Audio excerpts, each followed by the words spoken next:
আসসালামু আলাইকুম, শুভ সকাল।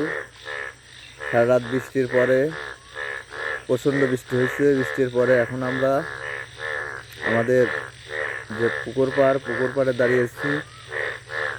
বৃষ্টির পানি পেয়েই কিন্তু ভোলা ব্যাঙের মেলা বসে গেছে। শুকনো পুকুরে বৃষ্টির পানি জমতেই বিভিন্ন রঙের ব্যাঙের মেলা বসেছে। হলুদ, সোনালি, এই পাশে দুই ট্যাপ খুলে কিন্তু ডাকছে। ওরা আমাদেরকে দেখে একটু ভীতস্ত ফিল করছে, তারপরেও কি সুন্দর ট্যাপ ফুলিয়ে ডাকছে। এই থেমে গেল আমাদের দেখে আবারও। শুধু এই এক জায়গাতে কিন্তু নয়, এরকম যতগুলো শুকনো খাড়ি ছিল পানিতে ভরেছে, সব জায়গায় কিন্তু এই ব্যাঙের মেলা বসে গেছে। এদিকে বৃষ্টির কারণে আমাদের ঘাসগুলো একদম শুয়ে পড়েছে।